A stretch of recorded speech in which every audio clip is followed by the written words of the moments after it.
Bonjour à tous et bienvenue. Aujourd'hui, on va discuter de comment progresser en français, même si ce n'est pas toujours facile. On va parler de l'importance d'écouter le français chaque jour, de parler même avec des erreurs et d'apprendre des mots utiles pour la vie de tous les jours. Ce podcast va vous donner des idées simples pour avancer.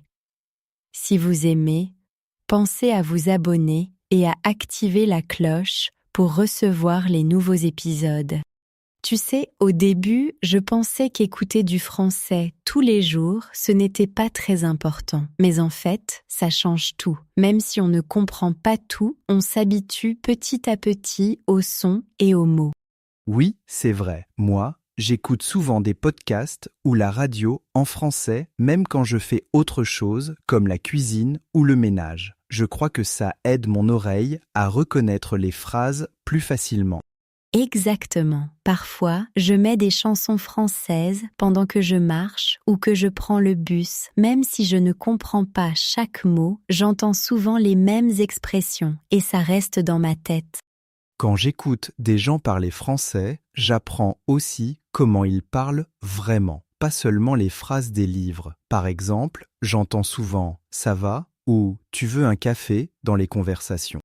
Oui, c'est comme ça qu'on apprend les petits mots du quotidien. Et parfois, j'entends une phrase plusieurs fois et un jour, je comprends enfin ce que ça veut dire. C'est un peu magique. Moi aussi, ça m'arrive. Parfois, je regarde une série en français sans sous-titres juste pour écouter. Je ne comprends pas tout, mais j'essaie de deviner avec le contexte. Après, je me sens plus à l'aise quand je parle. Je trouve que c'est important d'écouter un peu chaque jour, même si c'est juste 5 minutes. Par exemple, le matin en buvant mon café, j'écoute un petit podcast ou une vidéo courte. Oui, c'est une bonne habitude. Même si on est fatigué ou qu'on n'a pas beaucoup de temps, écouter un peu, c'est déjà bien. Ça aide à garder le français dans la tête. Et puis, quand on écoute souvent, on commence à reconnaître les voix, les accents et même les blagues. Ça rend la langue plus vivante, je trouve. Parfois, j'écoute des enfants parler français ou des gens dans la rue. Leur façon de parler est différente, mais c'est intéressant. Ça montre qu'il y a beaucoup de façons de parler français. C'est vrai, il y a plein de styles différents et je pense que plus on écoute, plus on se sent à l'aise, on n'a plus peur d'entendre du français, même si c'est rapide. Oui, et après, quand on doit parler, on a déjà entendu beaucoup de phrases. On peut les utiliser sans trop réfléchir. Ça donne confiance. Pour moi, écouter chaque jour, c'est comme faire un petit exercice pour le cerveau. On ne voit pas tout de suite les résultats, mais après quelques semaines, on progresse vraiment, même sans s'en rendre compte. Tu sais, au début, j'avais vraiment peur de parler français parce que je faisais beaucoup d'erreurs. Je pensais que les gens allaient se moquer de moi ou ne pas me comprendre, alors je préférais rester silencieuse. Je comprends, j'étais pareil, mais un jour, j'ai décidé de parler, même si ce n'était pas parfait. En fait, la plupart des gens sont gentils et patients. Ils voient qu'on fait des efforts et ils essaient d'aider. Oui, c'est vrai. Parfois, je cherche un mot et je fais une pause, mais la personne en face attend ou propose un mot. Ça me rassure. Je me dis que ce n'est pas grave si je fais une faute. Le principal, c'est de communiquer. Parfois, je mélange les temps ou j'oublie un mot, mais la conversation continue. Je me rends compte que les erreurs ne bloquent pas tout. On peut même rire ensemble si je dis quelque chose de drôle sans le vouloir. Il y a des moments où je me corrige toute seule, où la personne me corrige gentiment. Je trouve que c'est comme ça qu'on apprend. Quand j'entends la bonne phrase, je m'en souviens mieux la fois d'après. Oui, et puis, quand on parle souvent, on devient plus rapide. Au début, je réfléchissais beaucoup avant de dire une phrase. Maintenant, je parle plus naturellement, même si ce n'est pas parfait à chaque fois. Une fois, j'ai dit un mot bizarre au lieu d'un autre et tout le monde a ri, mais au final, c'était un bon souvenir. Ça m'a donné envie de continuer à parler, même avec des erreurs. C'est vrai, il ne faut pas avoir peur de se tromper. Les enfants aussi font des erreurs quand ils apprennent à parler, mais ils essaient encore et encore. On peut faire pareil même si on est adulte. Je pense que le plus important, c'est d'oser parler. Même si la phrase n'est pas parfaite, on peut toujours se faire comprendre. Et souvent, les gens apprécient qu'on essaie de parler leur langue. Oui, et parfois, je découvre de nouveaux mots en parlant avec les autres. Ils utilisent des expressions simples ou m'expliquent un mot que je ne connais pas. Ça rend la conversation vivante et agréable. Je trouve aussi que, quand je parle beaucoup, je me sens plus à l'aise. Après quelques semaines, j'ai moins peur de faire des fautes. Je me dis que chaque erreur, c'est une chance d'apprendre. Et puis, on progresse plus vite en parlant qu'en restant silencieux. Même si on fait des erreurs, on apprend à les corriger petit à petit. C'est comme ça qu'on avance chaque jour, doucement. Maintenant, je me dis que faire des erreurs, ce n'est pas grave. Ce qui compte, c'est d'oser parler et de profiter des échanges avec les autres. Ça rend le français plus naturel et agréable à utiliser.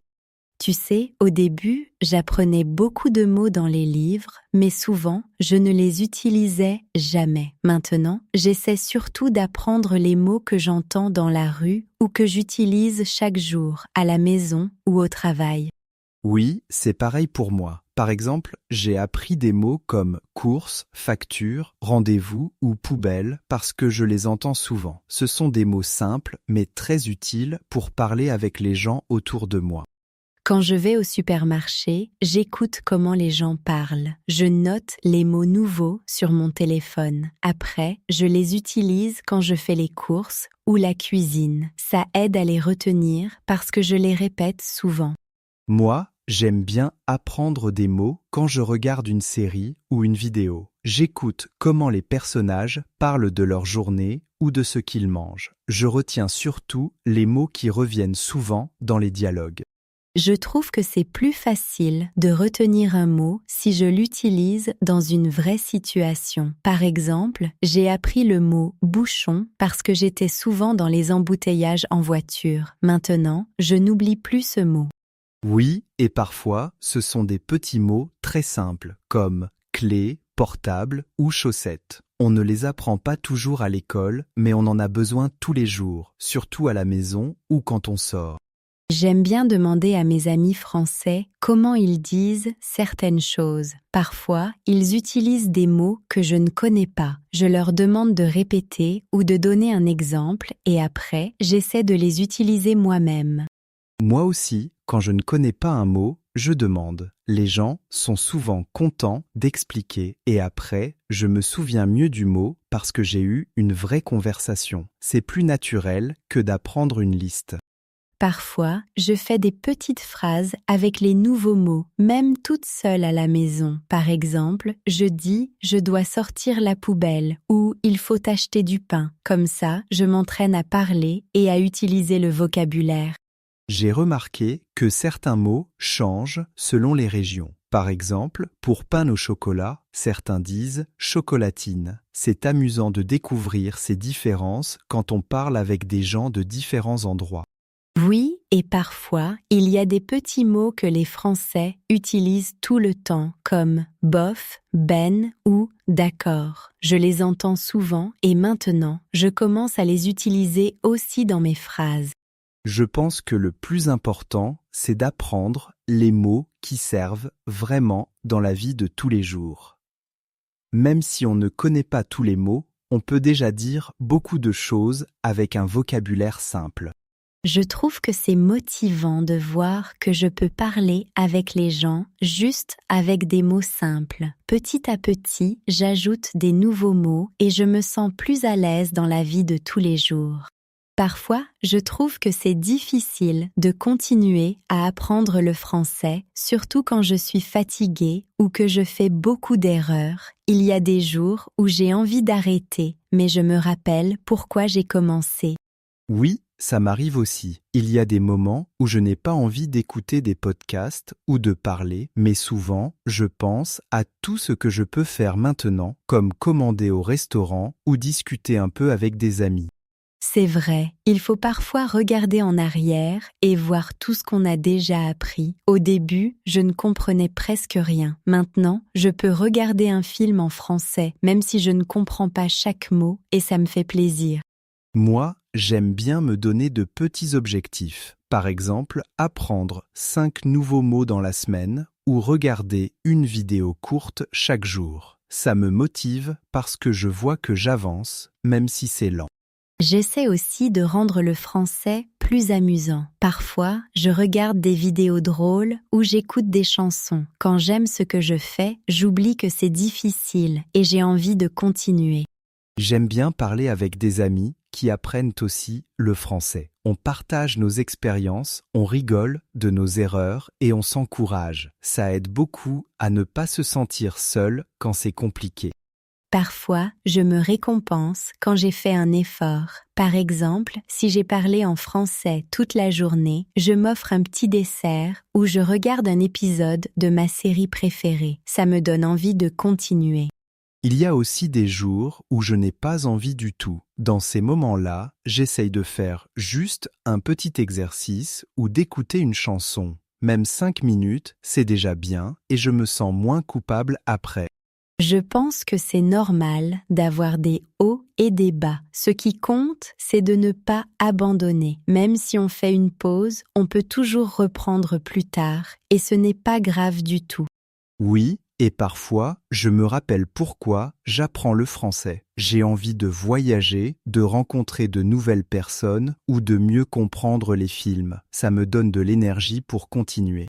Je trouve aussi que parler avec des gens, même un peu, ça aide à garder la motivation. Quand quelqu'un me comprend ou me répond en français, je suis fière et j'ai envie de progresser encore plus. Et puis, on peut toujours apprendre à son rythme. Il ne faut pas se comparer aux autres. Chacun avance différemment et l'important, c'est de ne pas arrêter complètement. Pour moi, le plus important, c'est de garder le plaisir d'apprendre. Même quand c'est difficile, je me dis que chaque petit progrès compte. Ça me donne envie de continuer jour après jour. Merci beaucoup d'avoir écouté ce podcast avec nous. On espère que ça vous a plu et que vous avez appris des choses utiles pour progresser en français. N'hésitez pas à écrire en commentaire les mots du podcast que vous trouvez importants ou que vous aimez bien. Pensez aussi à mettre un like, à vous abonner et à activer la cloche pour ne rien manquer. Ça nous fait plaisir et ça aide la chaîne à continuer. Merci encore à tous et à bientôt pour un nouveau podcast. Une erreur. Je fais une erreur quand je parle vite. Ce n'est pas grave de faire une erreur. Les amis. Je parle avec mes amis le week-end. Les amis aident à garder la motivation. La motivation. La motivation est parfois difficile à garder. J'ai plus de motivation quand je progresse. Un mot. J'apprends un mot nouveau chaque jour. Ce mot est facile à retenir. La pause. Je fais une pause quand je suis fatigué. Après une pause, je continue à apprendre.